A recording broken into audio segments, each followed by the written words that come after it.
अरे चल की गाडी बोलावली. अरे नाही जायचं अरे. का रे? कॅन्सल झालं नियोजन. काय झालं? बैल का आजार आहे का आपलं? अरे पायऱ्यावाल्याचा फोन आला होता. म्हणला बैल आजारी आहे, मी काय अड्ड्यात काय बैल घेऊन येणार नाही.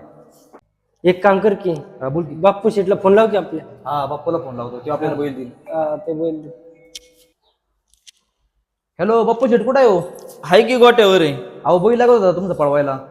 येतो की 100% घेऊन, पण वायदी द्यावं लागेल शेट. वायदी? अहो शेट आपले जुने संबंध आहेत.